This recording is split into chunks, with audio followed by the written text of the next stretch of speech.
Night Vision. Following clues left by our ancestors, we unbury the past to reveal a knowledge of unfathomable value, putting us just a little closer to our own true birthrights. From the secret history of a possible bloodline of Jesus Christ, to secret history of America's founders, to the secret history of extraterrestrial interaction on our planet, here to bring light to the night. Your host for Night Vision Radio, Renee Barnett.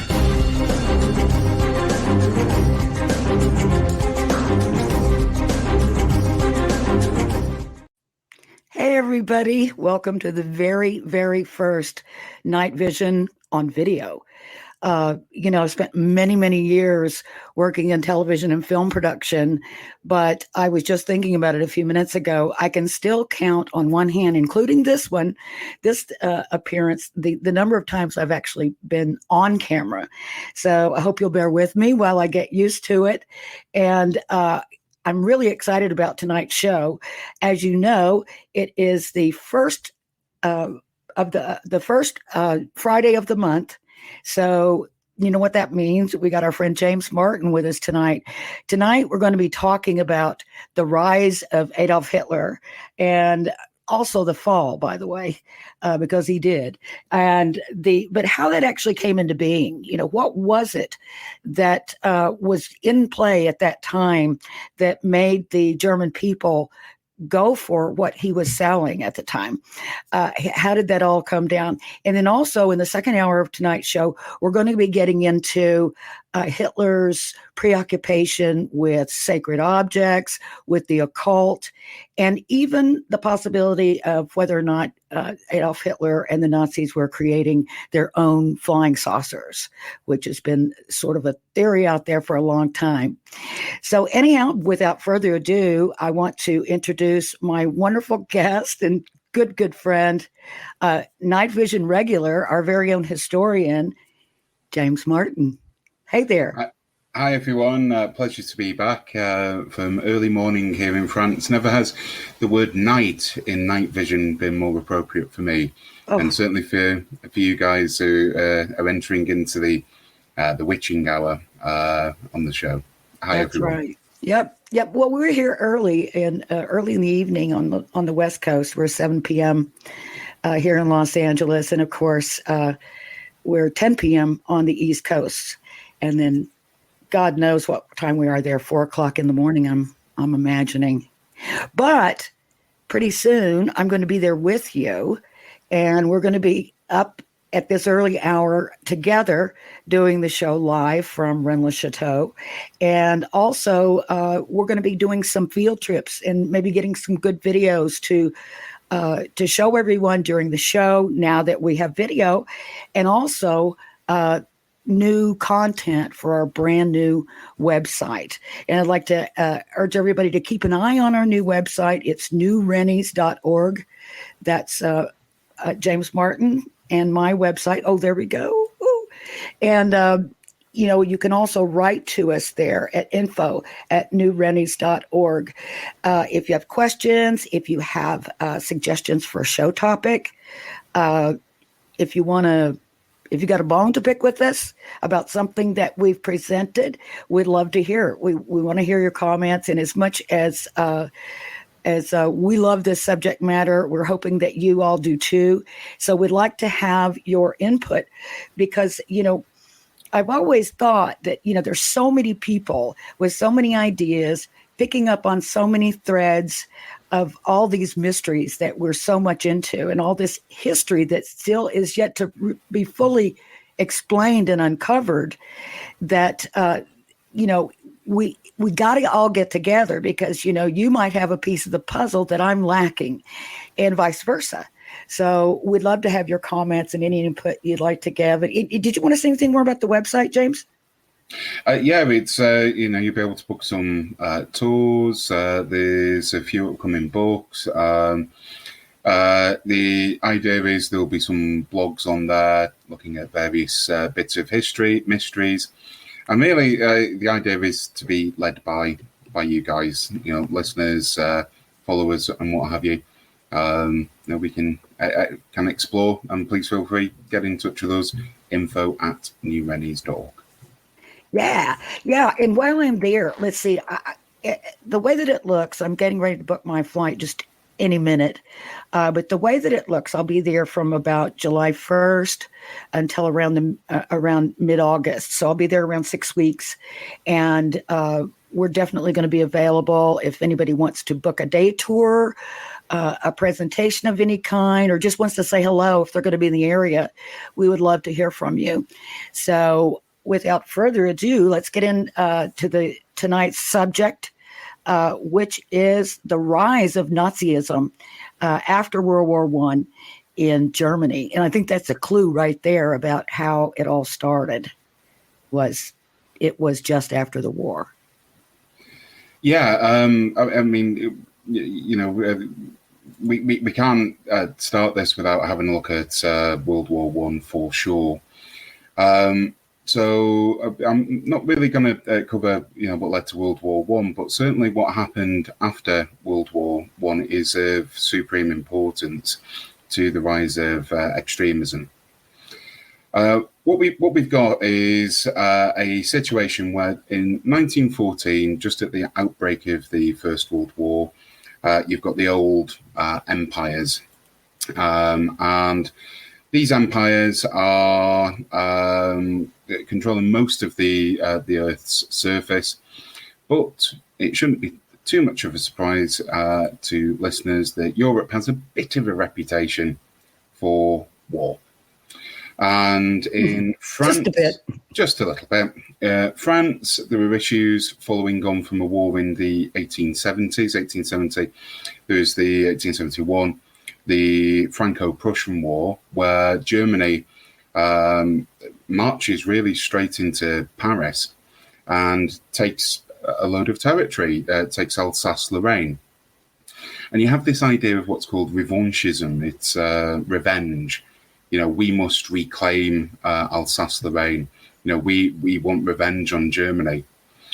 And that's certainly what happens at the conclusion of the First World War. The maps of Europe are totally redrawn. Germany loses a lot of territory, as does the Soviet Union, which comes out of the war in 1917. Poland is reborn. You have a new country, Czechoslovakia. And all of these new countries had taken quite a bit of territory from the Germans. And there's a real feeling in Germany at the time in certain military elites and various parts of the aristocracy that, we've been stabbed in the back. Our leaders, there's obviously something's gone wrong because, there weren't many troops. Effectively, there weren't any troops on within the borders of Germany. So why on earth did we pull out of the war? Well, the reality is Britain had blockaded Germany. There was mass starvation, and there was no way that Germany could continue the war. A lot of the people who didn't fight or were injured during that conflict also felt a lot of guilt, a lot of survivor guilt. We'll probably see quite a bit of this with COVID in the future. Well, you've got a lot of guilt, and then you've got a lot of soul searching. Germany's a very militaristic power. It was born with the idea of being the strong man of Europe. You've got Bismarck, you've got all of this. And how can this strong man of Europe have failed? Well, with that setting the scene, enter an Austrian vegetarian who had a very troubled upbringing, although he was, by his own hand, he says he was close to his mother. That's what Hitler says. I mean, the number of mothers he ended up killing is another thing. But he had left Austria for Germany, believe it or not, to escape military service in that country. And at the launch of the First World War, with a lot of excitement that was felt across Europe, off we go into a glorious battle that will all be finished by Christmas of 1914.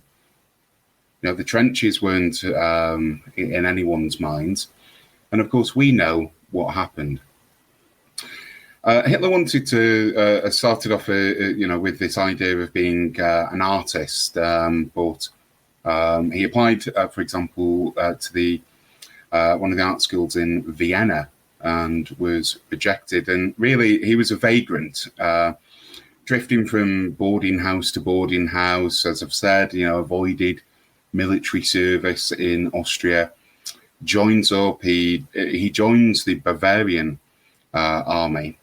I'm not going into the complex nature of the German Empire at the time, but he goes into Bavaria and the Bavarian army, and he says that a lot of those experiences shaped his view in a book later known as My Struggle, or in German, Mein Kampf. He was badly wounded during the conflict and took 2 Iron Crosses for bravery. Now, there's a lot of, how badly injured, or was he trying to avoid, again, military service? I mean, that really is up for debate.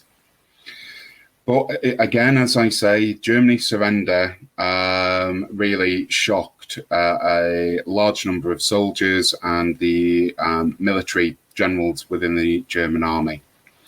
And that surrender had a profound effect on his later political views.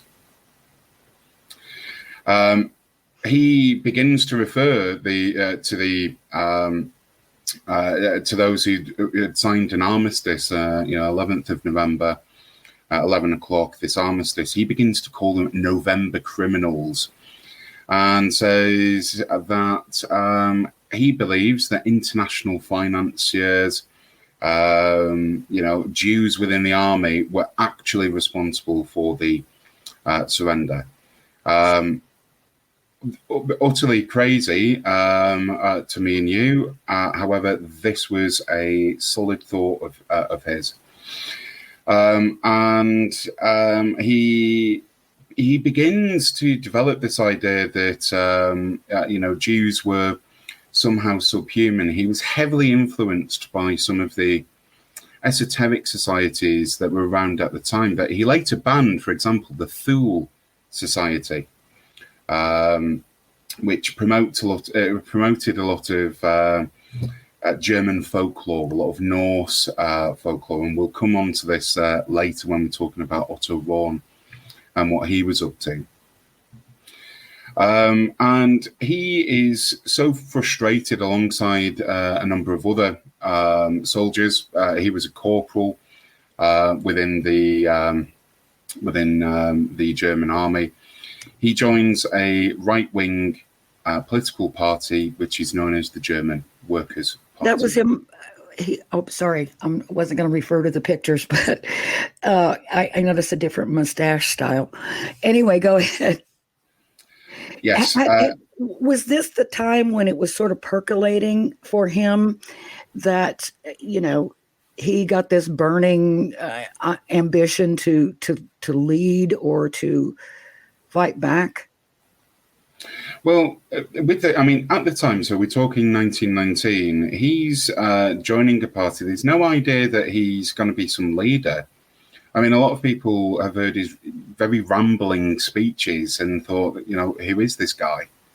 What's he going to do? Bore everyone into submission. But he begins to, he falls under the leader of the German Workers' Party, someone called Anton Drexler, who sort of takes him under his wing and develops and sort of refines some of his speaking abilities. In 1920, Hitler's the 55th member of that party. So to give you a rough idea, it's not a very large political party. Really sort of a fractional party, not someone that you would have heard of. You were not talking Democrats, Republicans here. we're sort of talking, the extreme right Christian military brigade party, with barely 100 people within it. In 1920, though, he begins to realize that what is happening in Germany is a real feel of both nationalism.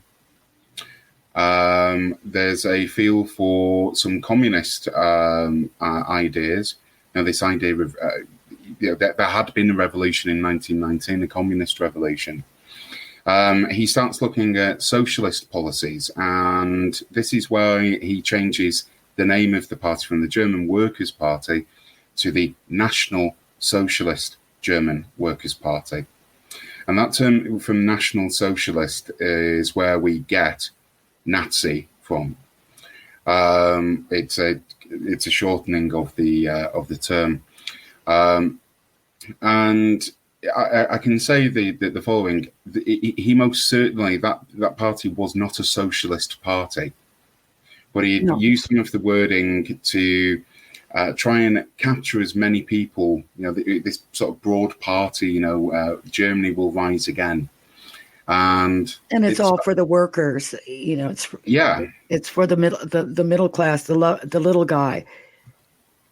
That's it. And if you imagine Germany, they've been blockaded by the British Home Fleet with a huge blockade from southern Norway right the way over to the Netherlands, Belgium, and no supplies can get in and out of Germany.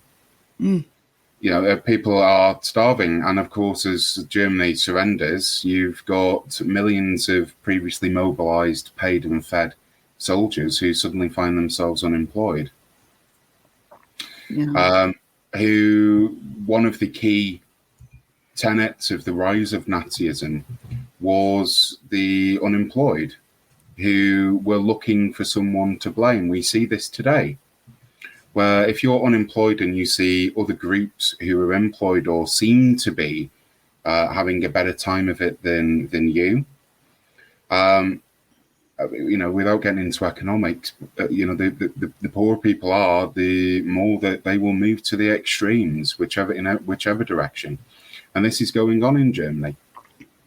Well, they'd lost so much. They lost a lot of their land, their territory, and they were just sort of backed into a corner. And I can see how the people were feeling pretty decimated around that time.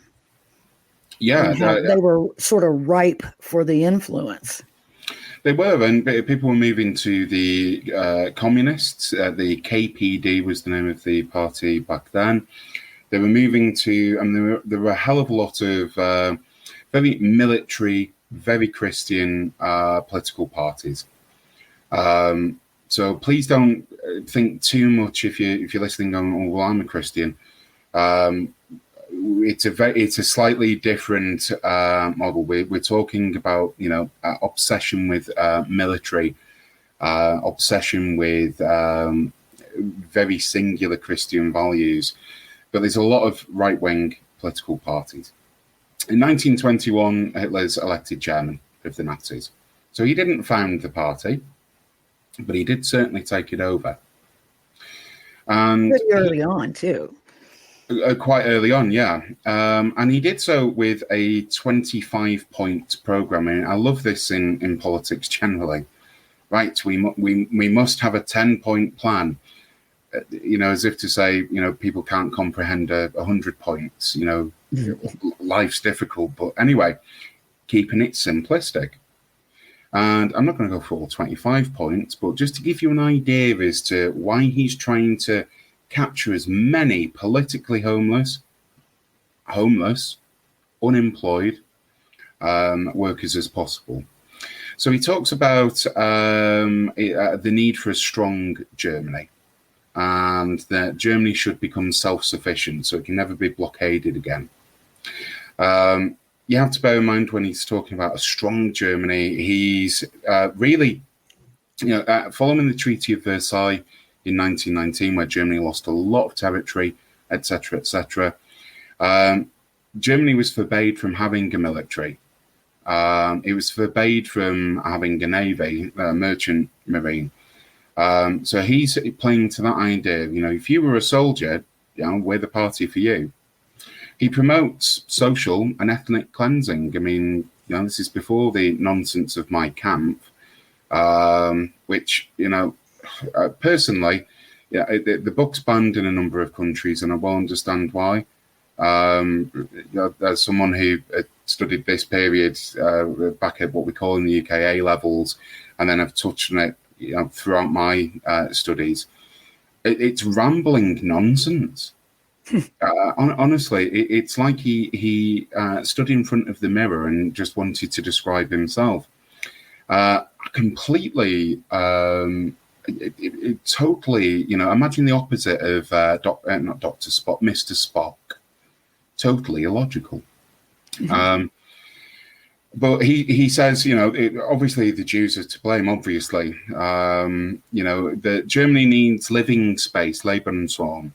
That the party will be founded in what's called social Darwinism, survival of the fittest. Darwin would have been appalled by this.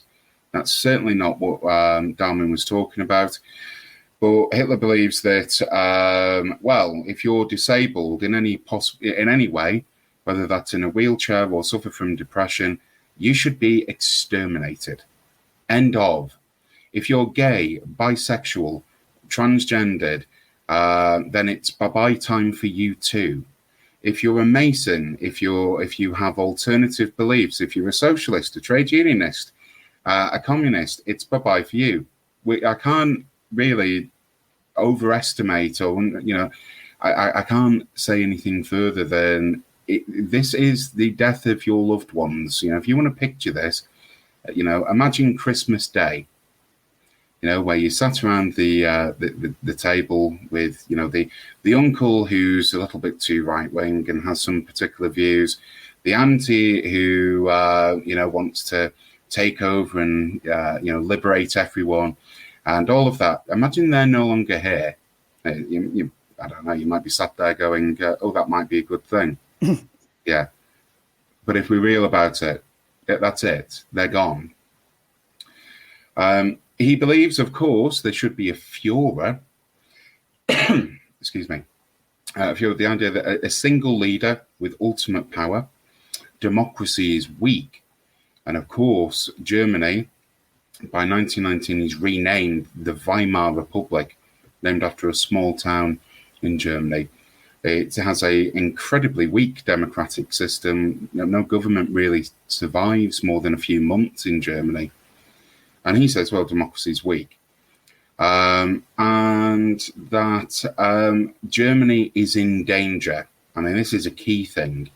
He later meets Goebbels, who becomes chief propaganda merchant. But he says that the country is in peril, is in danger from communists, trade unionists, Jews, homosexuals, you name it. Germany's in danger, and we need to act now. And some of his policies, he describes as socialist. So he says farmers should be given their own land to get especially in southern Germany, it will get the farmers on board. Pensions should improve. Public industries, electricity, water should be owned by the state. He plays to nationalist sympathies that all German-speaking people should be unified in one country. Of course, he might be saying that with quite a bit of self-interest. Remember, he's Austrian. Right. Stateless, pretty much. That the Treaty of Versailles should be abolished. And there's some sympathy in Britain for this later on in the 20s onwards. There should be special laws for foreigners. There shouldn't be foreigners. All immigration should be stopped. And it's tying in with the racist ideas. Jews shouldn't be German citizens. And looking any non-Aryan, right? Any non-Aryan, yeah. So certainly if you were of Middle Eastern descent of any religion, you wouldn't have been very well off there, or God forbid, a black person. So it's like there was only, it seems like a very tiny group that was acceptable. Yeah, well, this is it. I can say for sure I'd be one of the first over into some of his camps, which he sets up pretty much on day one of office. But yeah, unless you fit in with the Aryan ideas of blonde hair, blue-eyed. Of course, Hitler had black hair and brown eyes. So, if you're looking at Hitler in another way, you can see he's a hypocrite. He looks over the border and sees Mussolini, who has coined this term fascism. Now, look, I'll just say this to everyone, just because you disagree with someone doesn't make them a fascist. This isn't, this is not what we're talking about. We're not talking about the forums or, oh, you like Hitler because you disagree. No. What we're talking about here is Mussolini, who, again, has this idea of socialist, nationalist, somewhat racist ideas. Mussolini wants to restore the Roman Empire. Nothing quite like going back to 2,000 years ago. And there was a joke, listeners, that I should perhaps start off talking from the Roman Empire and lead our way up to Germany, but I'm not going to do that. Oh, my God. We don't have that kind of time. No, 2,000 years. But we'll have to do a whole series that lasts for about a decade. Yeah, we can watch my hairline retreat and go grey as we do that. But Mussolini's developed this term fascism from the fascisti, which is a ceremonial sword, with a ceremonial dagger, with a bit of farming equipment sort of tied to it, and it's this idea of strength and prosperity and all of that. Well, Hitler liked that, and he says that there should be one person in charge, an autocrat, a dictator, a Kaiser in another way, ruled by one, and that governments should control all newspapers. Yeah. And of course, that's absolutely the key. And look, we live in a world where a lot of our media is owned by, a very small number of people. And it's a great thing being on KGRA, where, you have an array of different voices on the radio show. But in Russia, everything is state media, right? I mean, they don't have independent journalism there, do they?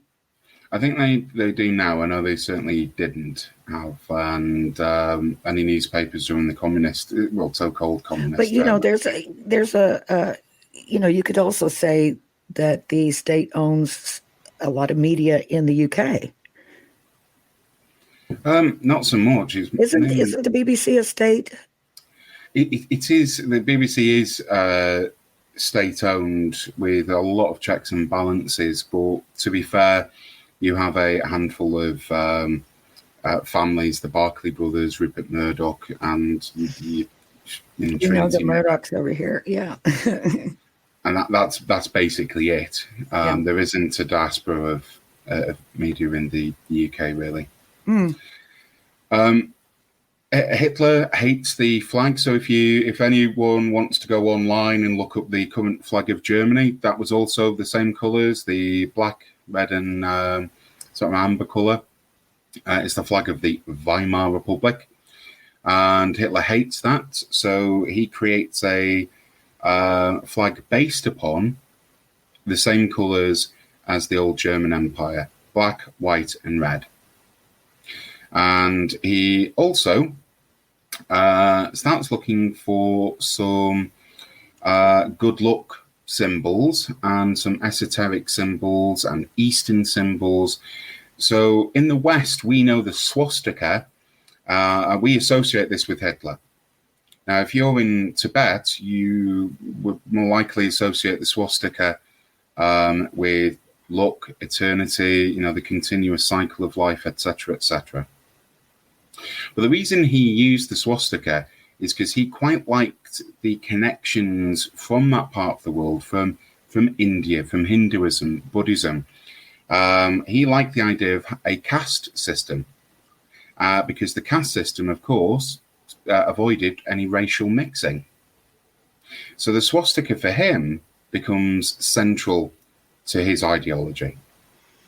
But he just sort of co-opted an already ancient sign that had nothing to do with Nazism or racism or anything like that. So, if you see in artwork and old statues and things like that, you will see swastikas, and oh my goodness, they got a swastika. But that's not what it means at all. But now, when do you think, or did he, ever since he was a child, when did his interest in these signs and sort of these occult messages and symbolism and things, do you know what the genesis of that was for him? I think it's much later, certainly much later in his, what we can now call his political career. What we've got is swastikas were relatively well known. This exotic symbol in Europe. People were looking at the swastika. Certainly before World War I, it was a relatively common symbol. His little mustache, which we laugh at in the UK because it looks so much like Charlie Chaplin. Yes, it was a common style. That was the reason for that. So. I think there's certainly some interest, and there is perhaps, I say perhaps, some notions of him speaking to a number of esoteric figures. So, for example, from the early Nazi Party was inundated with members from the Thule Society. The Thule Society was anti-Semitic. They believed in world ice theory, that everything was covered in ice until until it wasn't, kind of thing. They had a lot of esoteric ideas, but for him, I think the genesis of it is this notion of a strong, powerful Germany, and he looks towards things like the Teutonic Knights. He loves a bit of Wagner, strong Germany. He likes a bit of Frederick Barbarossa, which amuses me no end because Barbarossa, just split it. It's a Latin term, barbatus, meaning that of hair. So think of the word barbarian. Red hair. Red hair. Rosa, red. Word barbarian, by the way, means hairy people. But so you've got all of that. So what you've got is the foundations, is what I'm saying. And it's really as he begins in mixing with some of the Thule societies, and we're going to come on to Himmler and a few others who are absolutely obsessed with the occult. That's sort of what I was wondering, was Himmler a really strong influence on Hitler in those matters, in those occult matters, those matters of mysticism, or was it the other way around? So it sounds to me like what you're saying is he was sort of picking up on what these guys who were with the Thule Society brought into the Nazi Party, and it gave him ideas, whether or not they were just symbolic or... exactly that. Yeah. It's exactly that. And like I say, you've got this foundational belief. I mean, one of the main problems, look, I studied Rome, and, too much of an interest in the Knights Templar, I suppose. But it has taken a long time to de-weed the Knights Templar from Nazis. And it irritates me no end when you see, programs about Nazis and the Knights Templar, because I think, God, Hitler, associates them with strength and battling, corrupt forces and whatever else. look, what sits behind this, I mean, there is some evidence that he was, he certainly was raised as Catholic. There might be some, by the way, in his heritage, some Jewish blood. Whether he was aware of that or whether he was trying to disguise it, I really don't know. But if you think of it from a Nazi and an ideological perspective, Christianity is a variation on Judaism. Jesus was Jewish, as was his family. His brother, his older brother. Sorry, just have to throw that one back in. Renee, of course, you know his name, James. High priest. You've got the idea that Jesus himself is a rabbi, and people are following that. That somewhat goes against the ideology that he's creating. So his interest in the old German pagan beliefs certainly ratchets up as the party develops. Now, it's like he just sort of co-opted, what he wanted from each, thing to sort of build his brand, really. Almost. It's great propaganda. Yeah. I mean, he was a master. The Field Society says, and said, and this was believed by some, that I think it was 228,000 BC, Earth was populated by Aryans, and there was a huge master race, and there was all of this.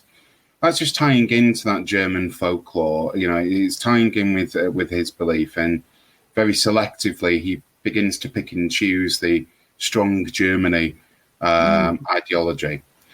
And look, it's romantic. I mean, what do we do in times of crisis? Let's look at our current crisis. We've got COVID. There are many other crises as well. But we keep on harking back to the good old days where we could all interact with each other. We could fly around and we could travel and we could do all of that. Well, it turns out that works. If you say, well, okay, with the anti-COVID party, essentially that's what you've got with, certainly early 20s Nazi party. It's harkening back to some good old days. No one's alive and there's nothing written down from that period. So, you don't have to prove anything. We can make it what we want. Yeah. And that's essentially it. And he really believes that by 1923, by the November of that year, he believes everyone's with him. And what's going on in Germany at this period? I mean, I can't stress how I don't think we can understand this. But let me just give you just some currency figures. In 1914, and I've done this to the dollar, by the way. In 1913, $1 would get you 4.2 German marks. By 1919, that was up to 14. By 1921, 76. Oh my goodness. By August of 1923, 4,620,455. What? Yeah. And by November of 1923, $1 would get you 4.2 billion, excuse me. Oh, 4.2 billion. So we can see what kind of shape they were in. Yeah. At the time, they were desperate. Absolutely. So you've got, lots of reasons for this. But if you imagine you're getting paid, you've gone to work, you're getting paid, a good couple of million marks. People were having to use wheelbarrows to take their wages back home. Apart from you likely get mugged. I don't know if you know what mugged is. Yeah. You got the same term. I think we invented that here. Oh, well, fine. I think that was invented in New York. like a couple of decades back, where don't go to New York, you'll get mugged. Well, that wasn't true. Well, I'm glad that you furthered the English language for us. That's useful. We speak proper English here. Yeah. Okay. Let me know when. Just wait till I get there. You're in big trouble. I'm racking up these points. As soon as I get off that plane, you're going to have heck to pay. If we're at 4.2 billion points, then I am in trouble. But people would mug you, and they wouldn't be after your wages. They'd be after the wheelbarrow. A pastime in 1923 with kids was knitting together kites with currency. Oh my God, because it was worthless. It's worthless. I mean, so how are you feeding yourself? Let's look at this. How are you doing anything? There's mass unemployment. A lot of this is caused by reparations. So Germany's having to repay Britain and France for the damage they caused during the First World War. The United States is lending money to Germany. Now, Britain and France owe the United States money for help during the First World War. So essentially, what you have is money going from the US to Germany, then from Germany to Britain and France, then back to the US. It's totally unproductive. Among many other complicated reasons, the German currency was worthless. And this is where Hitler thinks, I've got enough power to strike. Yeah. Now, he has a huge army by this point of stormtroopers, the SA. And what they are is these are mainly unemployed soldiers. And he said there's so many of them that unless he gives something for them to do, they're either going to turn against or he'll lose control of them. And that sets the scene for what's called the Munich Beer Hall Putsch. And it's essentially a coup, an attempt against the government in 1923. So there were lots of different ideas across Germany about how the country should be run. And certainly different states of Germany during this period had very different ideas. I've mentioned communist. There was some very liberal. And when I say liberal, I'm not referring to left leaning as you guys do across the pond. But the centrists, if you would, the socialists. There's lots of different ideas. Hitler's in Bavaria, predominantly Catholic, very conservative. And a lot of people in that state really don't like the Weimar Germany. So he attempts to create a revolution and tells the SA to rebel. And on the night of the 8th of November, 1923, Hitler and around about 600 stormtroopers burst into a beer hall, hence the reason it's called the Beer Hall Putsch. Storms this beer hall and basically tries to set up a government there. The stormtroopers take over local newspapers. They do all of this, and off they march from a small town called Lossow-Kar. Let's forgive my pronunciation. Then off they go into Munich. Triumphal march. They're going to take power. However, I think the mayor of the place called Kar, K-A-H-R, had called the police and army reinforcements who met them. 16 members of the stormtroopers are killed. Hitler tried to run away, not for the first time in his life, and he's arrested and ends up in prison. And the Nazi Party is banned until 1927, and Hitler is tried for high treason. And he's sentenced for 5 years. Now, if you're wondering why he didn't receive the death penalty, It's because he'd used some of his public speaking skills to play to the hearts and minds of the judge and jury. And so it's not that he serves 5 years of his sentence anyway.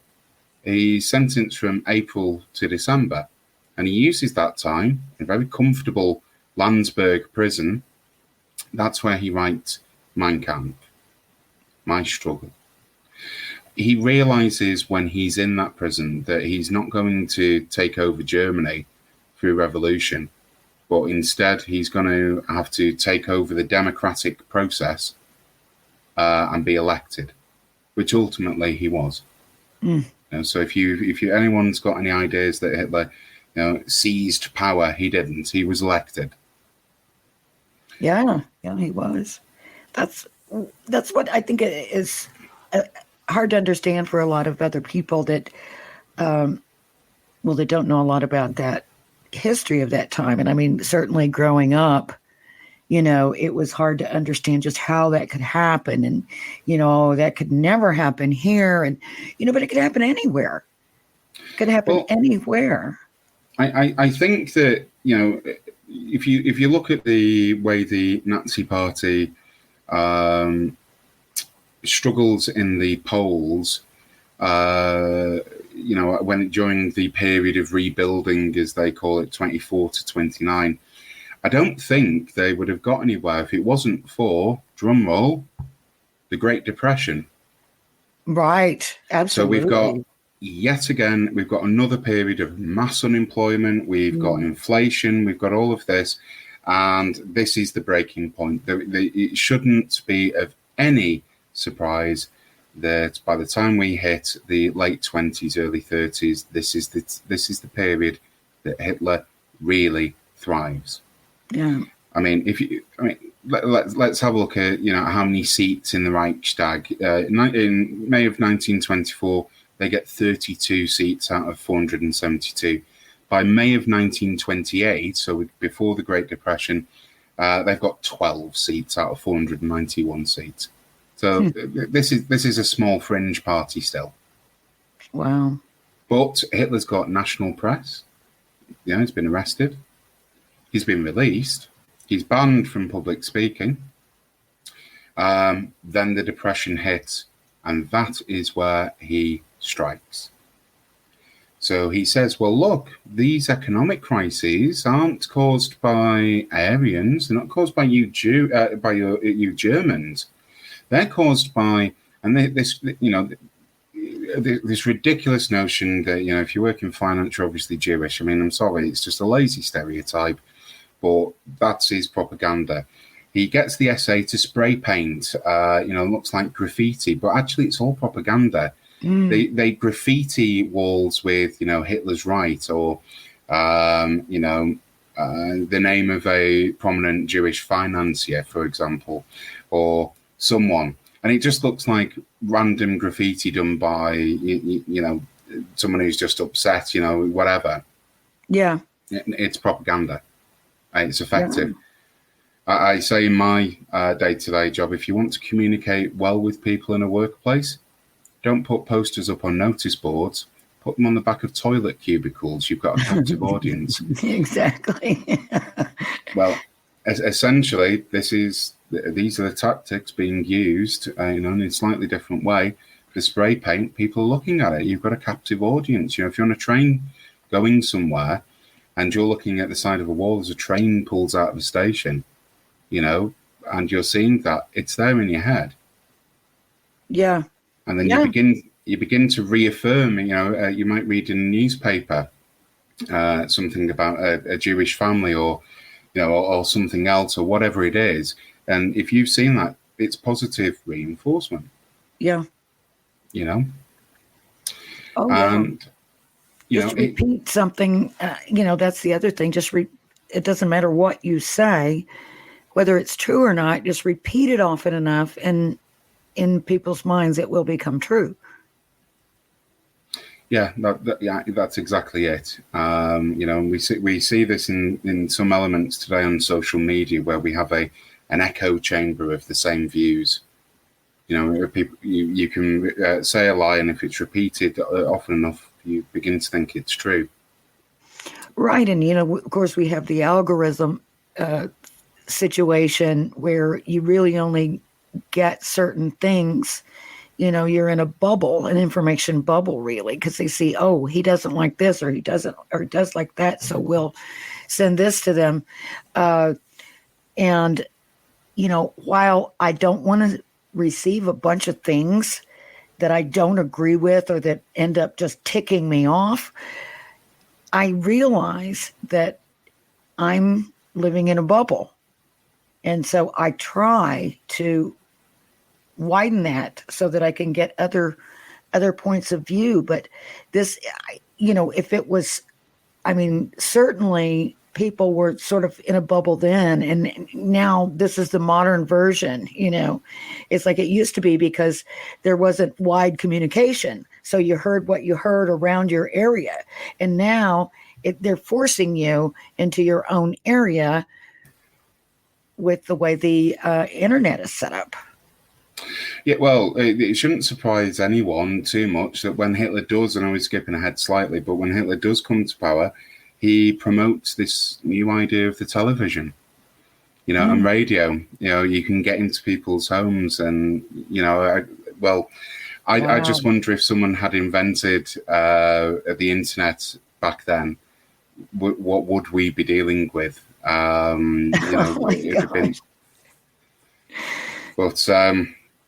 Yeah, like I say, the Nazis still on the fringes, and then we've got another economic collapse. Now, there is a little bit, some of the nations, the United States, Britain, France, agree to reduce some of the reparations. And there's a real feeling in Britain that Germany's been really hard done by the French. So you've got a bit of the old British-French rivalry going on there. But yes, that we need to be a little bit more reasonable with Germany. And, look, there we go. So, the Nazi Party, like I said, the fringe, really, but introduce yourself now, Mr. Goebbels. And he starts capitalizing really on the economic collapse. I can't repeat enough. If you're in a desperate situation where you're trying to feed your kids, your family, or pets, or yourself, or whatever else it is, that desperation, if you have someone who is saying to you, it's not your fault. No, it's not your fault. Right, it's that guy's fault over there. It's them. We see this in Britain today, for example, where you have, foreigners coming over here, taking our jobs and taking our benefits. How can it be both? Right. It's if you got a job, you don't get benefits. But it's effective. It's an effective message. And it's blame. And just remember what we said just at the top of the show, which was fear. He builds the entire propaganda is about fear. Germany's under threat. And look, here we go again. 10 years, we've had hyperinflation in the early 20s. It's not even 10 years later, and here we go again. It's not your fault.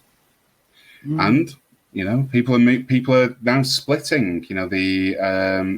Really, you see a growth in the KPD, the communist, and of course now this Nazi party, which has gone from 2,000 members early 20s to now 200,000, and by 2031 to 2 million.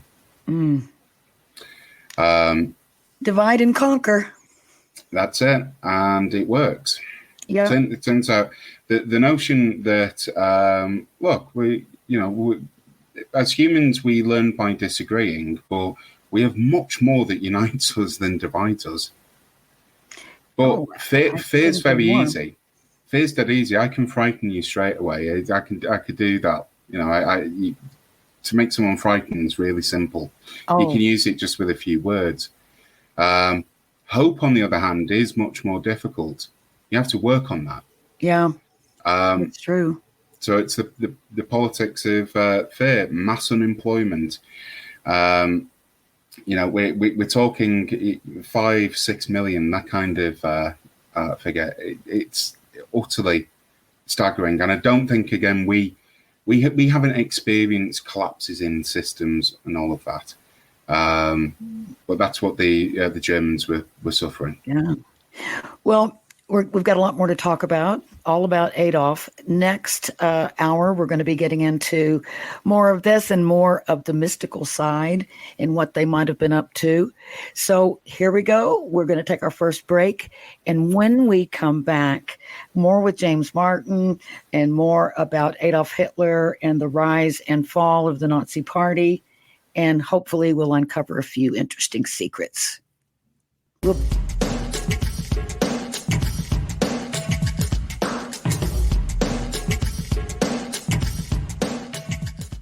Hey members, the new KGRA DB app is now available on iOS and Android devices. Gain on-demand access to any KGRA DB programming. Download any show directly to your mobile device to listen or watch on the go. Go to the App Store and search KGRA DB. I don't want to talk about it.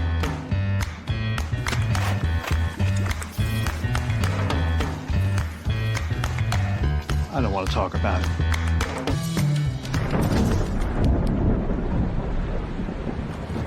Families don't have to talk about everything, but they should talk about how to plan for an emergency. Get tips and resources to make your family's emergency plan. Welcome to the new KGRA digital broadcasting website, thekgradb.com. Here you'll find great new content, including the KGRA Classics, great shows from our archives. You'll be able to see the show times and information so you can see what show is currently on air. The on-air live button. So just go to this section and you'll be able to hear the show live with exceptional sound quality. We also have the Vault section. Make sure to subscribe to get access to great content and special features. We have the make content for our latest news and events, so make sure to sign up and you can be part of our forum. So make sure to check out the new KGRA digital broadcasting website, thekgradb.com. We look forward to seeing you there, and we hope that you enjoy the new website.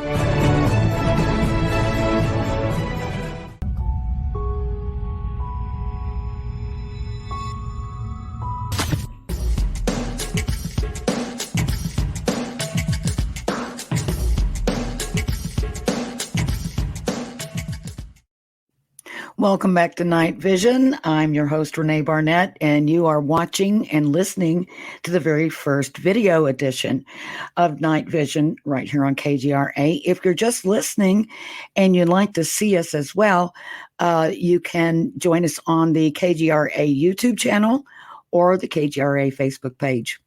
And we are talking tonight with our good friend, James Martin, who is bringing us up to snuff on the early days of the rise of the Nazi Party under Adolf Hitler.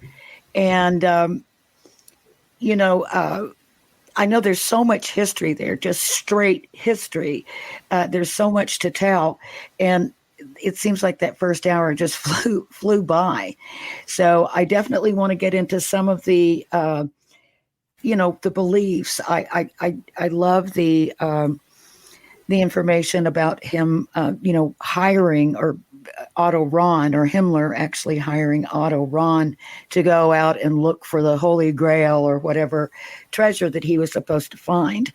And today you found some really interesting little tidbits on that very thing. So when we get to that, please do share that. But I don't want to interrupt your flow either. So take it away.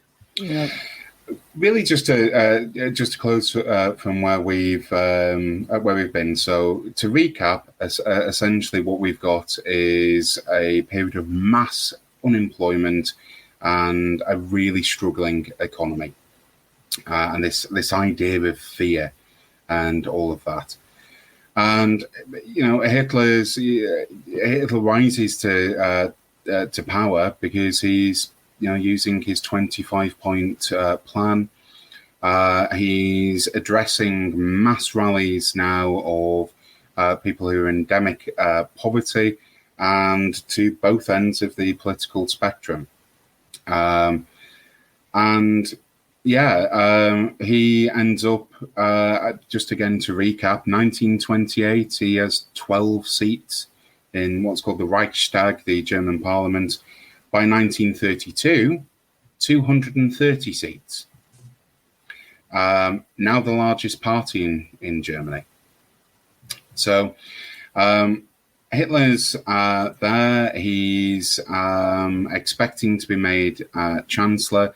He has the backing of many wealthy business owners. In fact, some of your listeners should be familiar with Heinrich Ford, who Hitler had a photo of in his. We know him as Henry. We know him as Henry J. Ford. Yeah, that's him. He was a huge fan of him, and he was a fan of Frederick Winslow Taylor's Scientific Management, if any of you want to do some additional reading. And, of course, Thomas Watson, who was the founding CEO of IBM. IBM later produced the calculators to tally how many people they'd murdered in concentration camps. IG Farben, etc. They're backing Hitler. He sees this, as this great opportunity to get business on board, finance the Nazi Party, and inevitably, Hitler, reluctantly, I have to say, the president of Germany was really a figurehead. Paul von Hindenburg, his name, very weak, pathetic, really, man. Ultimately decides that Hitler will be the Chancellor of Germany, but he'll be surrounded by so-called moderates who can control him. And we all know how that worked out. And almost instantly, as soon as Hitler becomes the Chancellor, he develops the cult of the Führer.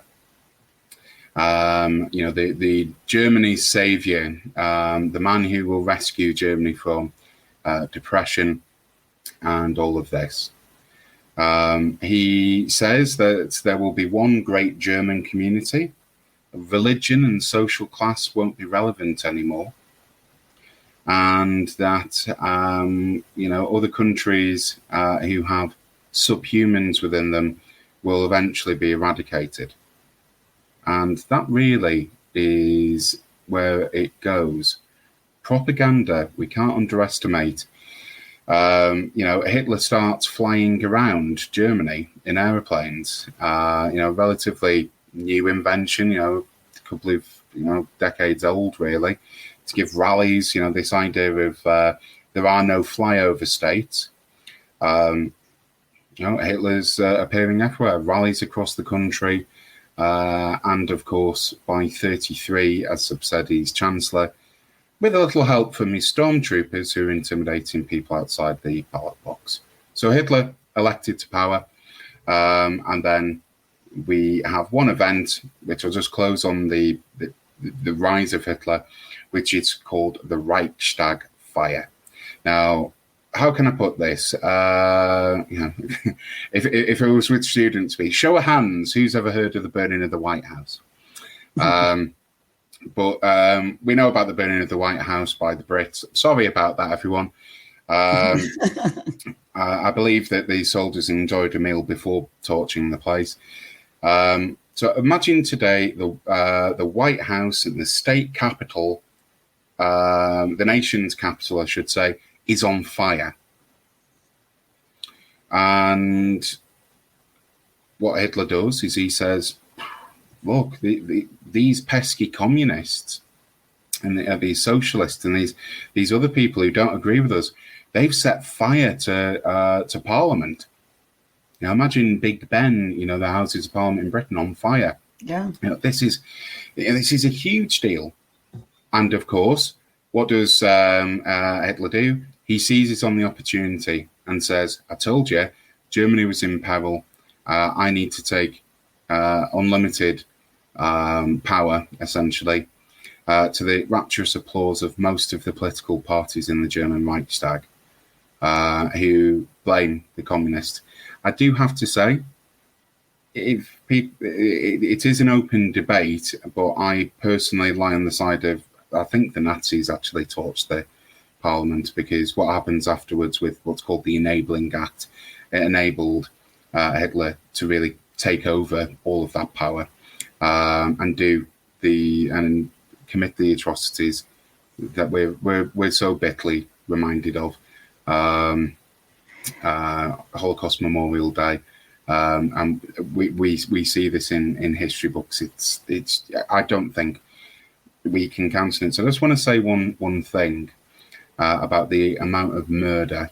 I mean, Night of the Long Knives, Kristallnacht, breaking into Jewish properties, the idea of having to wear a pink star if you're gay, a yellow star if you're Jewish, all of this. The amount of murder, if it was so natural for people to kill each other, then why do we have to train soldiers to do it?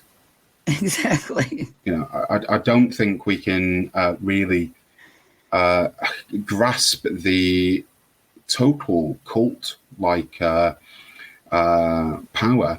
that Hitler held over people. And that disbelief has led people to say, well, he must have had the sword of destiny.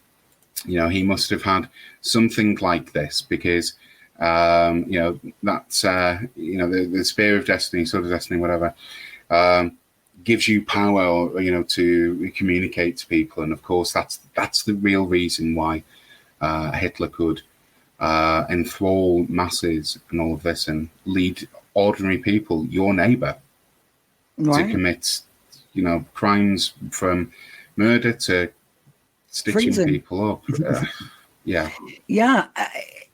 It's we've grown up, or at least here in the United States, and I'm certain the same in Britain, considering the history. Always, being told about how evil, Hitler was, and how terrible this whole situation was, and but it could never happen again, and this, that, and the other. But it's like, it points up that we do have to work at keeping our freedom. We have to work at it, and it's always aimed somehow at the other, in order to for people to feel like that they can rise. They feel like they have to have someone that they have to be against. And that's the whole idea. So it's, I think it's incumbent upon everybody to know our history and to guard against, anything like that happening again. I think, he did seem like sort of like a super, an uber human, who was able to wield all this power. But it's doable. It's doable. If I might, there's a poem from a German Lutheran pastor from the time he wrote in 1946. His name's Martin Niemöller, and it's just very short. There's a much longer version from the Holocaust Memorial Trust, but it's just 3 lines. If I can read out. First, they came for the socialist, and I did not speak out, because I was not a socialist. Then they came for the trade unionists, and I did not speak out, because I was not a trade unionist. Then they came for the Jews, and I did not speak out, because I was not a Jew. Then they came for me, and there was no one left to speak for me. Yeah, that's it. Look out for your neighbor. In more ways than one. Oh, goodness. But, it is fascinating. The fascinating part to me about Hitler is his preoccupation with sort of mysticism and the occult certain treasures, sacred treasures that we think of, and which is really odd because, they were basically Jewish treasures, especially the Ark of the Covenant that he was in search of. But at some point, and I think you pointed out that he got a lot of impetus in that direction from people like Himmler and the Thule Society, who had come into the Nazi Party and brought these ideas. And whether or not Hitler thought they could give him, some sort of symbolic edge, or actually they, say the Spear of Destiny, did hold some sort of power. He was always on the lookout for those kinds of things. We've heard lots of stories about, Nazi soldiers digging around, in southern France, right there where you're sitting. And so to me, it would be interesting to know what his really innermost thoughts were about that, whether it was just sort of a prop for his brand, or whether he truly was seeking some sort of supernatural power. What do you think about that? Certainly in this area of the world, I sometimes describe what the Nazis did is turn the land into Swiss cheese. There's not many holes within it where the people were digging. Look, the Thule Society believed in the active members of the society. Rudolf Hess, for example. We've mentioned him. There's a lot of people that we're familiar with from this period who were members. I mean, ultimately they were proscribed. But the ideas continued within a greater Nazi ideology. I mean, there was this idea that the Aryans were created by electricity from I think they were called the Hyperboreans. Please feel free, listeners, to correct me on that one. They believed in, they were descendants from the Atlanteans. There was this idea again of how do we prove that the Aryans are the master race? So the first thing that begins to happen is I was just going to mention some of the fashion brands that we're familiar with. I think Mr. Calvin Klein was designing quite a few uniforms, and you'll notice that we're familiar with the SS. That actually they're runes. And the rune, the S, I can't really draw it for people listening, but yes, the S in SS is the rune Sieg, which is the old German rune. And essentially, it's associated... Sieg Heil? I'm not sure, not knowing any German, but not quite. But again, it's just one of those, it's a rune of power. And so just as an aside from that, what we've got today is real threats to people who are studying history, what's called ASNAC, so in the UK, Anglo-Saxon, Norse and Celtic, because of its association with Nazism. There is a great attack on that study. There's a lot of things that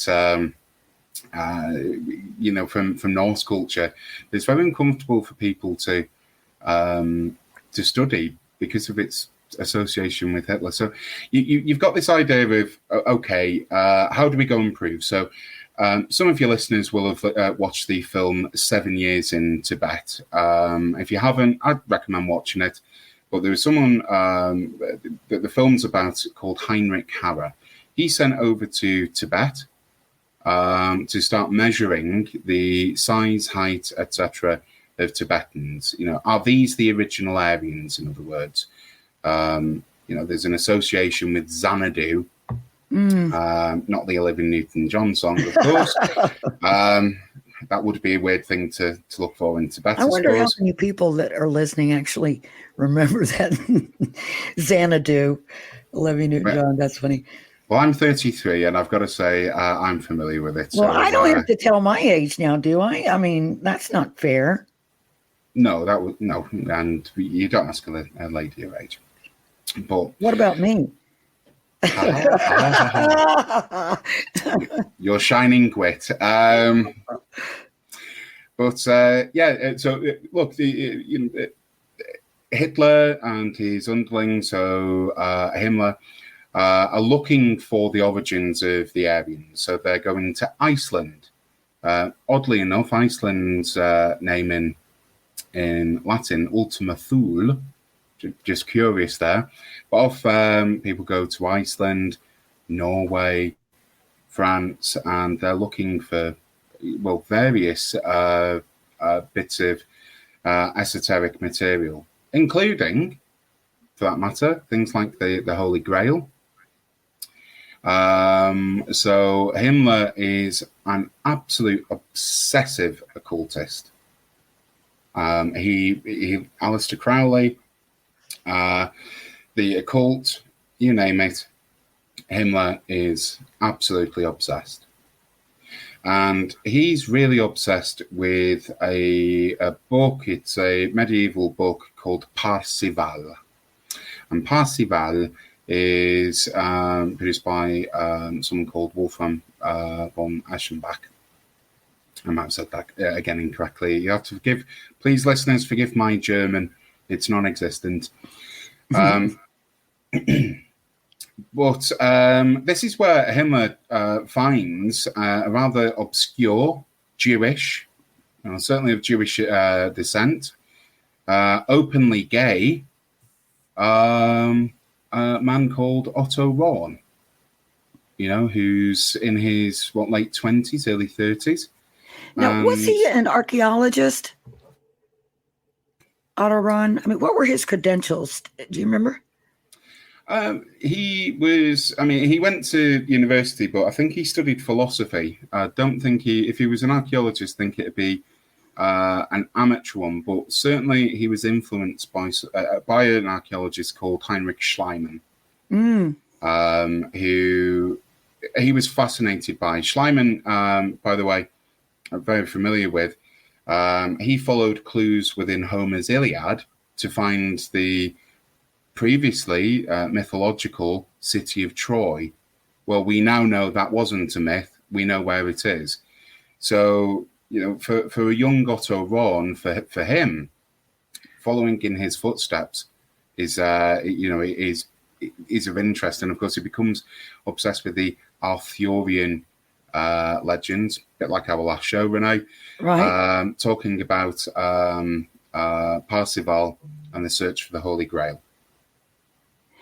Now, Otto Rahn, by the way, if I'm not mistaken, you're right, he was in his 20s, and he was hired actually for the job or contracted by, I believe it was Himmler, but he did not realize when he signed on, and now you can correct me if I've got this wrong, but my recollection is that he didn't realize he was working for the Nazis until he was basically already signed on.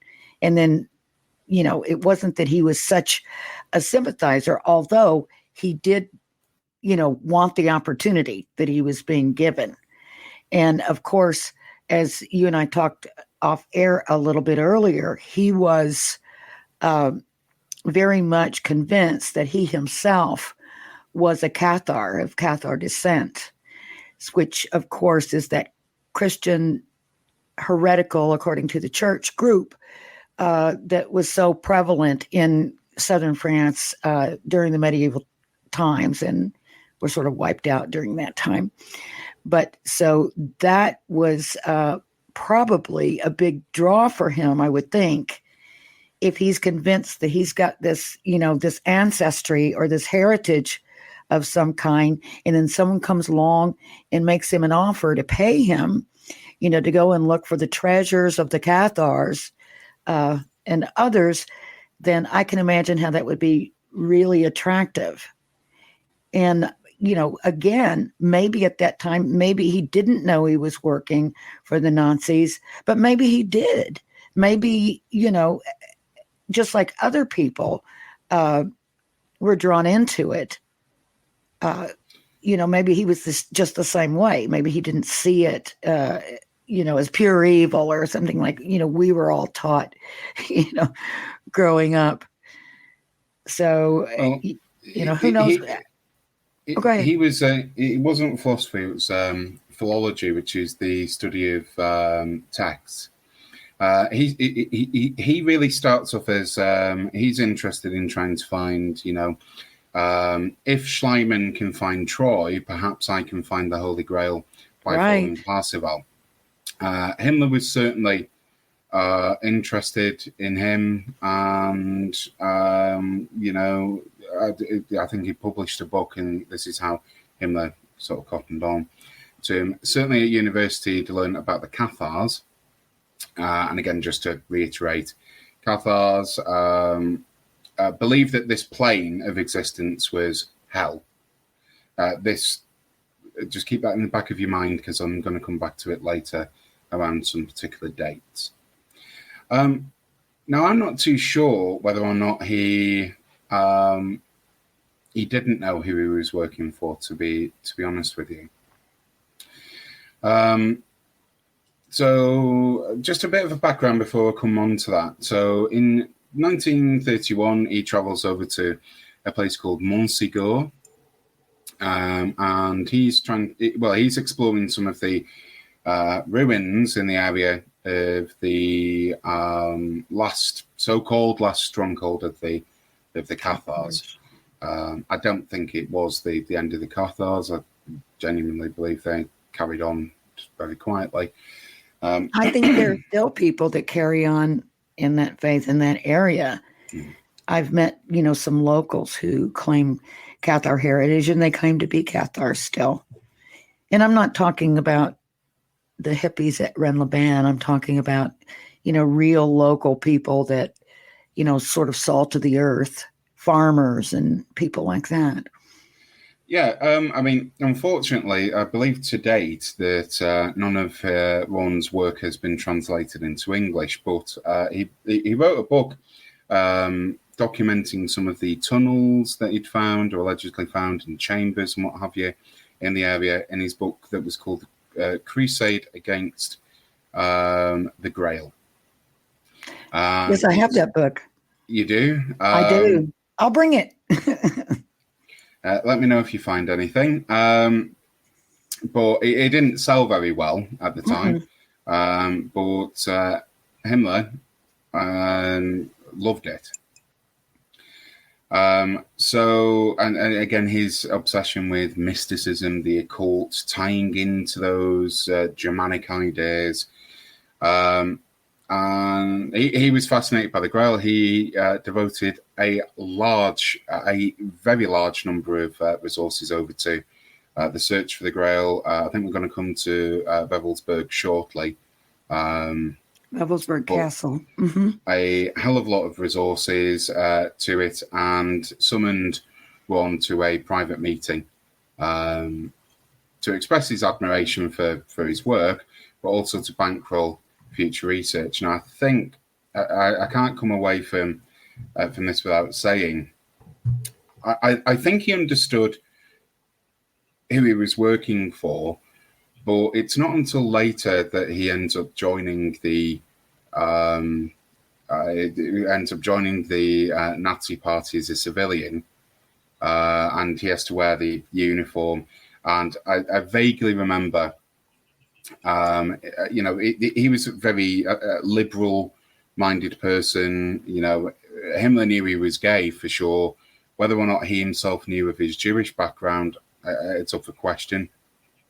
But he was quoted as saying to a friend, why on earth did why did you sign a pact with the devil? And his response was, well, what am I supposed to do? Turn him down? A man's got to eat. I don't think we'd have necessarily heard of Ron if it had turned Himmler down, because that's when, bad things happen. There might have been some coercion in that meeting. You know, Yeah, you know what? very well could have. You know what happens to gay Jews, don't you, Mr. Ron? Right. Yeah. You know, so let's not rule that one out. And Himmler has, as I say, this huge castle, really devoted to be a sort of central Grail museum called Wewelsburg.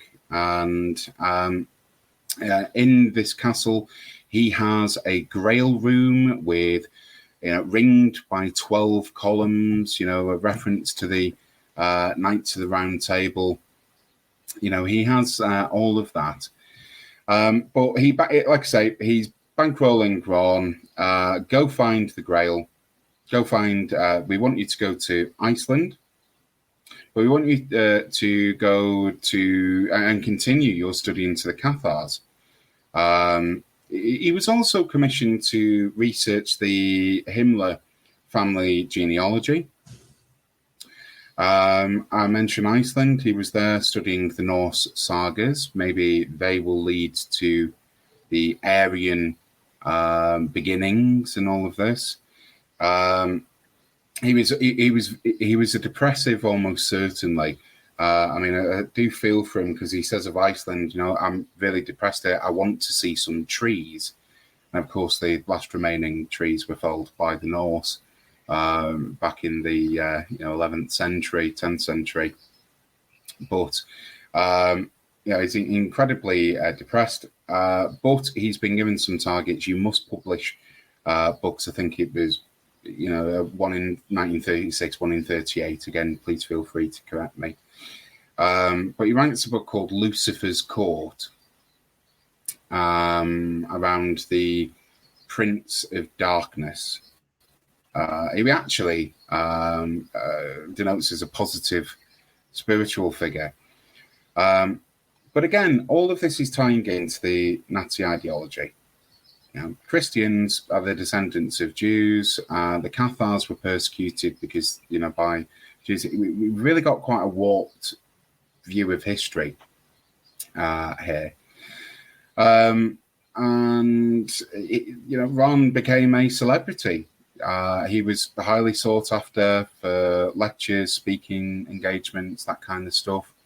For Himmler, his was the person. Ron was the person who his opinion mattered the most. He orders 100 copies of Lucifer's Court. Gives one to Hitler on some sort of pigskin and all of that. But the Nazi ideology is against Ron's views, political views, and he has already increased use of alcohol. He was a heavy drinker, massively increases, and he begins to criticize Nazi doctrine. And he ends up over at Dachau. And I think that's punishment. See what we're doing to gay Jews.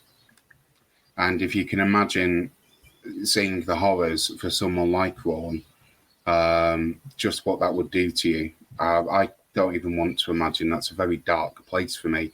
But imagine what that would do to someone. Yeah. And yes, of course, he's, I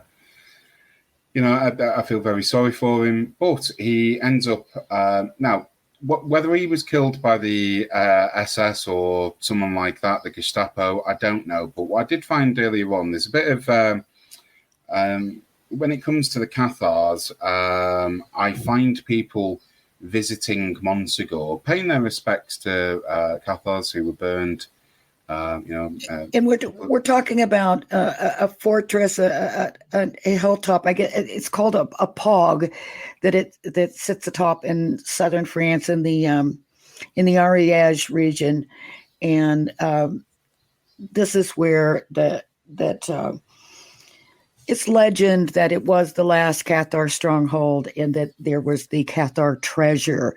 Some people said that the Holy Grail was there. But Can you tell me, because I know about his preoccupation with Montsegur, but, I don't know, I guess, a lot of the details of what exactly he found, if anything at all, on Montsegur. Who knows? Yeah, I mean, I can't imagine if he found something, he wouldn't have, taken it back to his employers first, and who knows whether they would have allowed it to be made public or not. Well, there is the one thing that intrigues me is there was Himmler had in his big castle a Grail room.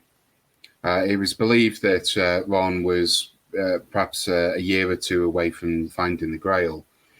There were some, now I can't verify this by way of any trusted source, so take this as you will, listeners. There was an allegation, let's say, of a large emerald or a large crystal or a large precious stone that was put into that room around the period of his death, Ron's death, I should say, in 1939.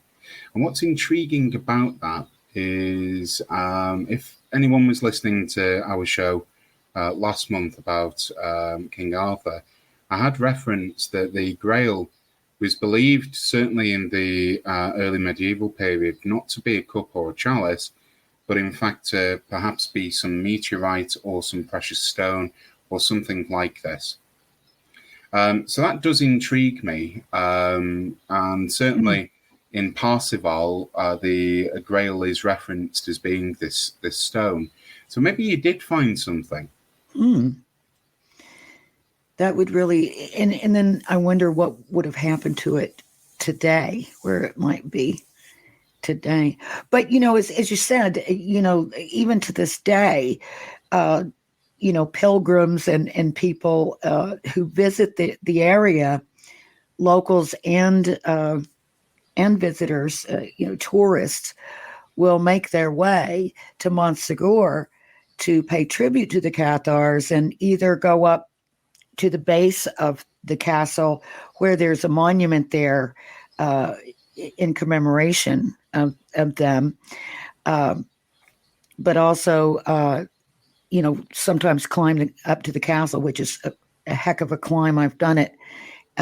Not sure I could do it again. Not sure I would do it again, but I'm glad I did it the one time.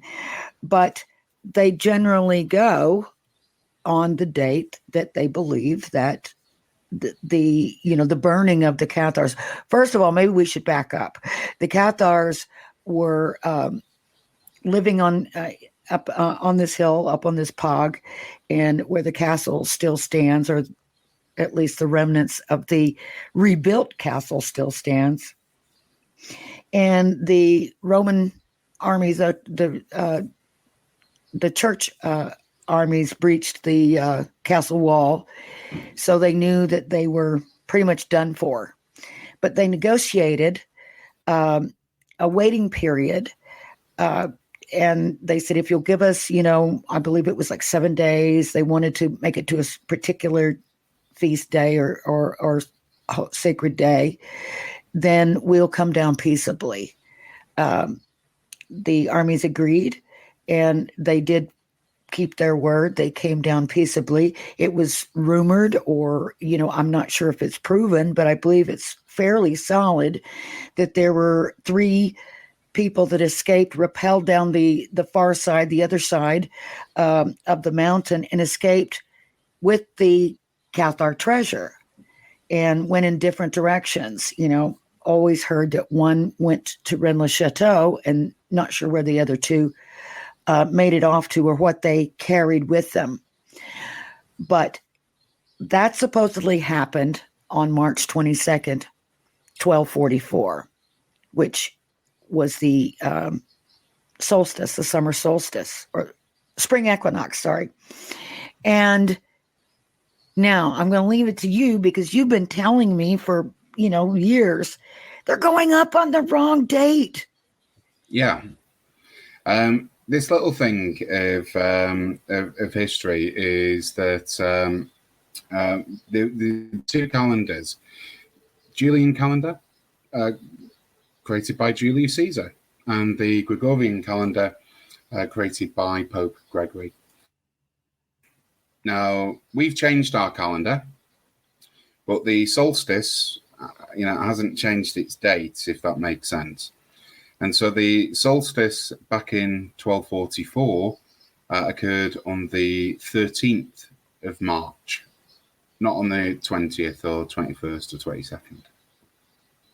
And it's curious, as I found earlier on today, I was just reading, refreshing on Otto Rahn, and something just jumped out at me. Well, he dies on the 13th of March, 1939.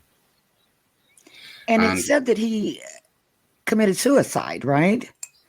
He was found in the snow, wasn't he? Yeah, he was. Now, whether it was the Gestapo got him or whatever, but my view is it was perhaps suicide. And if it was suicide, there was, to the Cathars, our plane was hell, or is hell. So suicide doesn't have any of the connotations that you have with Christianity and other religions. So the Cathars had a practice called the Endura, which is a form of ritual suicide, often by starvation, and sometimes through exposure. And of course, he was at the top of the, I believe it was the Austrian Alps. He'd have seen nothing other than snow-capped mountain peaks, and he's dead. Now, there are also some beliefs that he actually faked his death, but those stories they're pretty fantastic, aren't they? But it would fit in. The dates are just too. I don't believe in coincidence. No, he believed himself a Cathar. Perhaps it was a ritualistic suicide. Wow. It would fit in with what we know about. It would, and even if it was a murder, that might have been a date that was specifically chosen for whatever reason. If these guys were all into, the occult and in paganism and that sort of thing, it could be. I love that mug. People are commenting on it. Anyway, so yeah, that was quite strange today when you called that to my attention, and it's like, oh my gosh. There is something that we never really noticed before, and I've never heard anybody reference it. I've heard a lot of speculation about Otto Rahn's death, and it was tragic because I believe he was 29 years old, wasn't he? When he died. About that age, he was incredibly young. I mean, he was born in 1934, I think he was. I think he was born in, 1904? Yes, he was. 1904 to 1939, so it'd have been 34, 35. There's no age at all. Absolutely no age. Yeah. And he was interested in all sorts of things. It's not just the Grail. You've then got things like the Ark of the Covenant, which, whatever that was. Now, we could do an entire show. On the Ark of the Covenant. Oh my gosh. Oh my gosh. Is it in France? Is it in Ethiopia? Ethiopia. There was a question from Anna on whether it's in Ethiopia. Look, wherever the Ark of the Covenant is, I don't know. If I did, I'd certainly tell you, but I wouldn't tell you where I'd put it. In fact, I wouldn't want to. It looks to me like I do a lot of work with some people in the nuclear industry, and it looks like a casing for something radioactive. Yeah. That could be something that's come from Well, stars or wherever. There are stories about it, killing people. Certainly, I believe it was some kind of a machine or, certainly a battery, or maybe even a communication device of some kind. But I think it had some power behind it.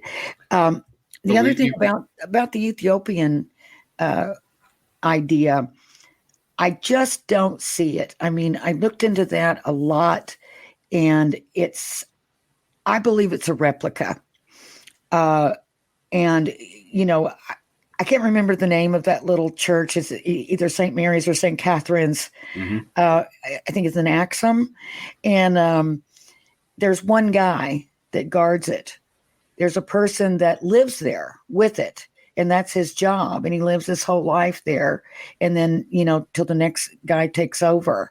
And I just can't imagine that if it was really the Ark of the Covenant, that there wouldn't be more security around it. Because wouldn't you imagine that, There are other sites in Ethiopia. I'm particularly intrigued by teenagers and people in the early 20s who've developed cataracts protecting something.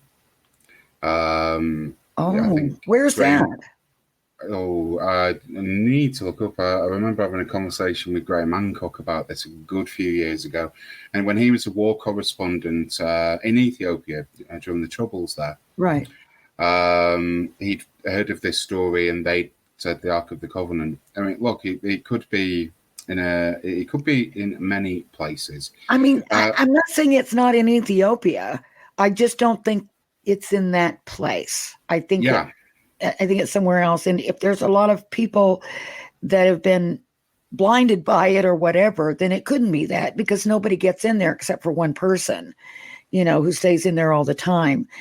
But there's certainly some other interesting locations, and I'm racking my brain for the town not too far away where the Templar buildings were that were shaped like the crosses. Do you remember the name of that place? And then the other thing, Elephantine Island, where they may or may not have some of the treasures of the Temple of Solomon. They've got these bowls and these things that look like very ancient religious items. Again, the thing is with icons and all of that, it's not always the notion of it even has to exist, or if it does, if it's what happens with the belief in it. And we've spoke about the rise of Hitler. It really is about the belief, and it can make people do some very unusual things. Ron was of course looking for that and anything else. There were a lot of the esoteric ideas of things like the Green Man. Again, we know the Green Man, and we know the Green Knight in the Arthurian and the Grail sagas and legends and all of this. But I just I just wonder, we celebrate Steven Spielberg, but I think he just read about Otto Ron.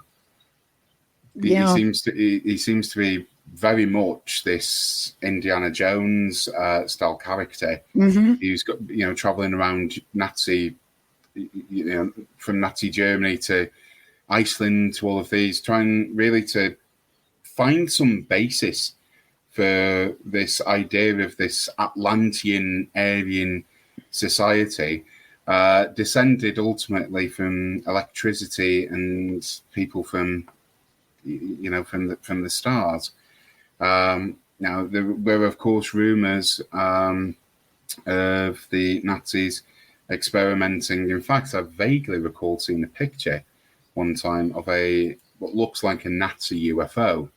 They were certainly interested in rocketry, and perhaps detonated a dirty nuclear bomb on German territory. There's still some very curious radioactive elements in a particular part of central Germany. thank God Hitler didn't continue with the nuclear program. Otherwise, if you want to watch The Man in the High Castle, that's probably the future we'd be living in.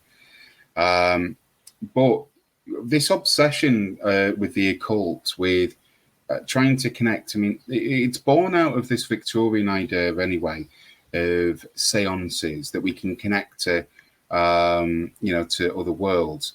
Just as an aside on this, I'm sure many of your listeners, Renee, will never have heard of Zoom before March of last year.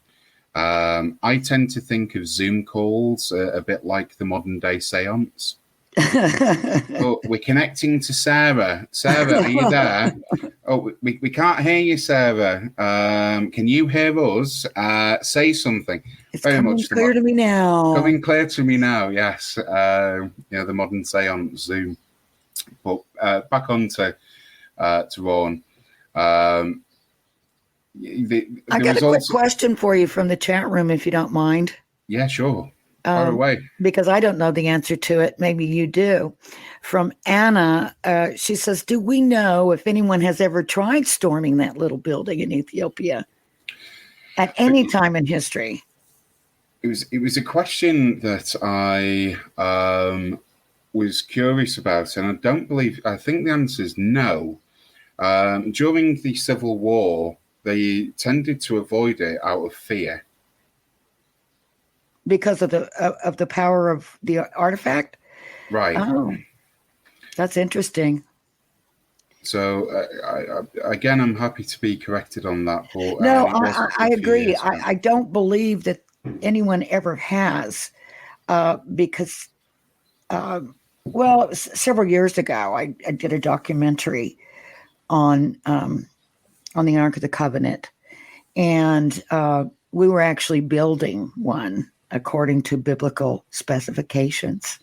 And we had this really cool cabinet maker guy in Vancouver, Canada, who we worked with to build it. And we fired it up. But during that time, did a lot of research into the Ark of the Covenant and for some other shows that I had worked on. And I couldn't find any instance, any reference to any instance where they tried to storm it. I just couldn't understand how that could be. I mean, I understand that maybe in the past, but I kind of, people are crazy now. I mean, I can't imagine that somebody's not stormed that place, but who knows? Maybe it still holds the power to repel. Well, it's like the treasures of the Templars, all of that. I mean, I could give you another more depressing reality. So I've located in France, in this area, a fort that looks to me to be the fort of Alaric the Goth, who sacked Rome.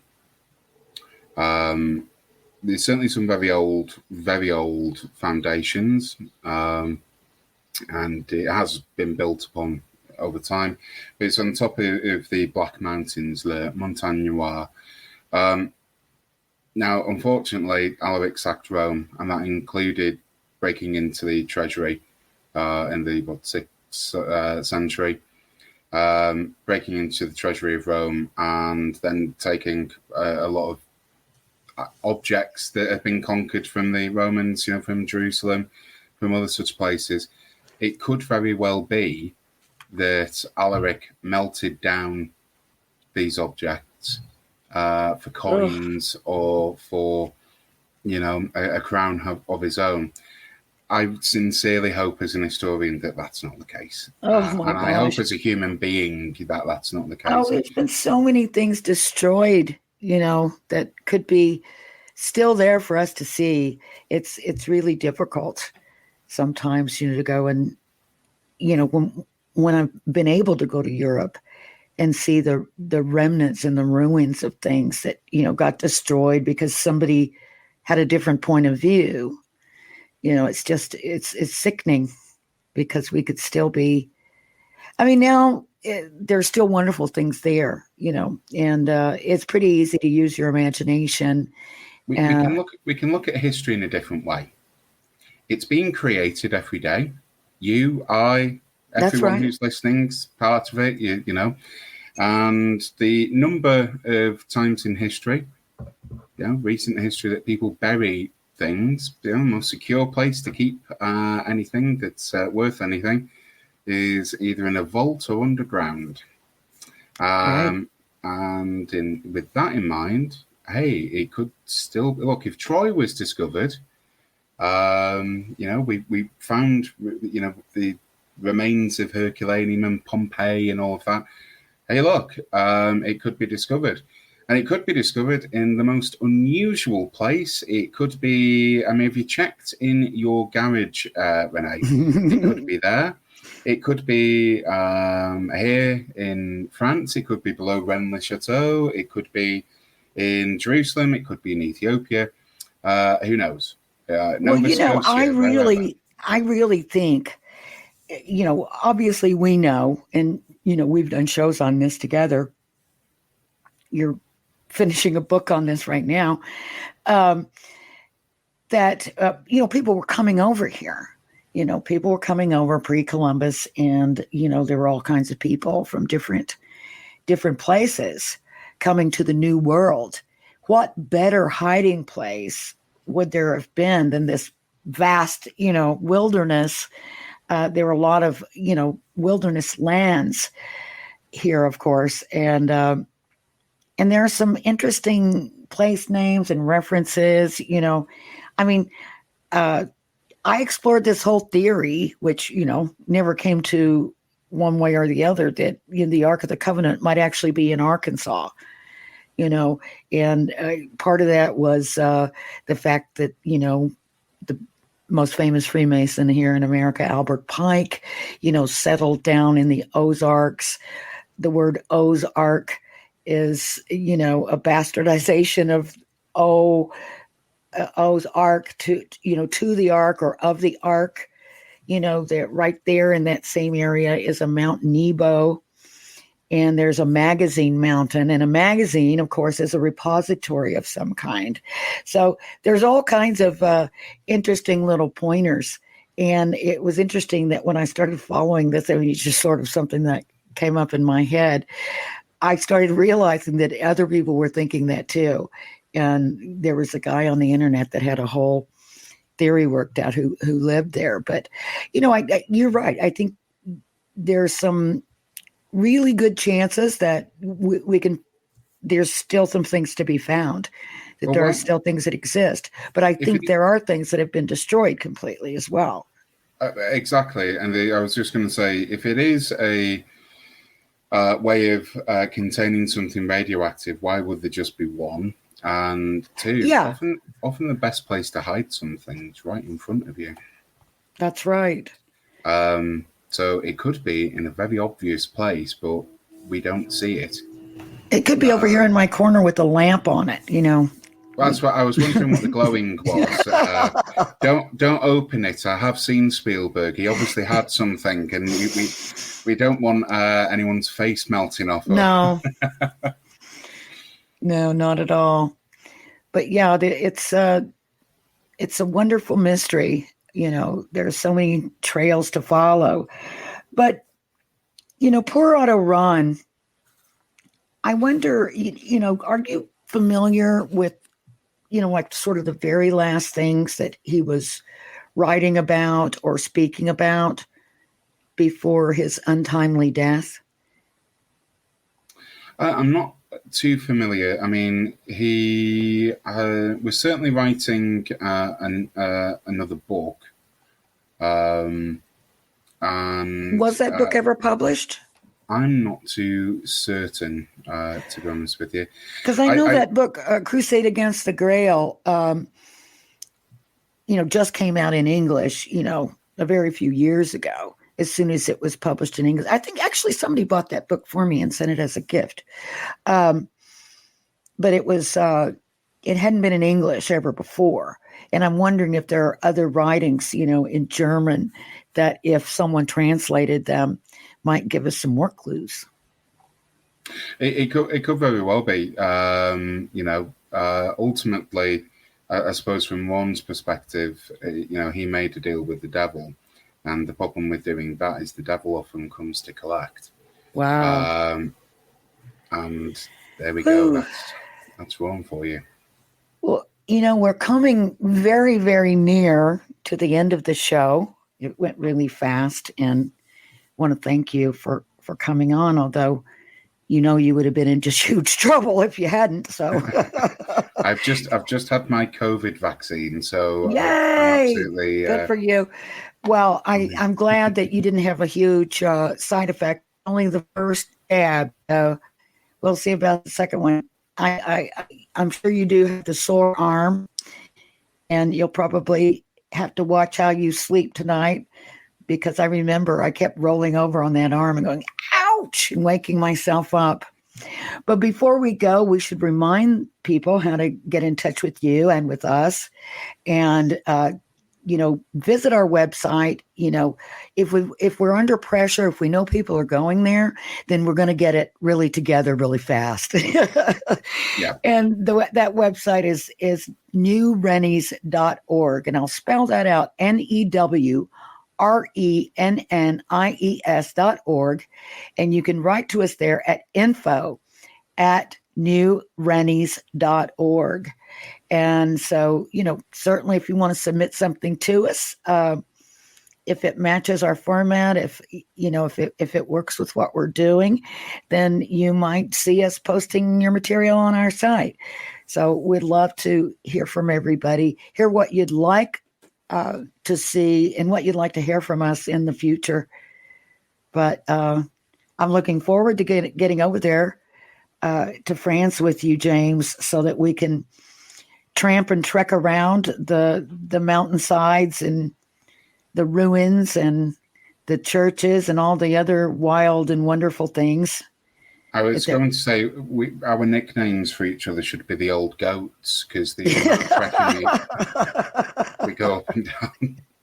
Exactly. We do. I mean, that's one thing I like about it, because there's so many places to go out and just walk to. It's not bad. And I am no athlete by any stretch of the imagination, and I'm quite elderly. So, I am not a big hiker or anything like that, but there's so many places that you can just basically walk up to without too much trouble. Some places are a little bit rougher than others, like Montsegur. But all right, I guess we're all out of time. I didn't even realize I was gassing over the end of the show. Thank you, James Martin, and thank you everyone for listening and for watching. Join us again next week on Thanks Night for Vision. having me. Thank you.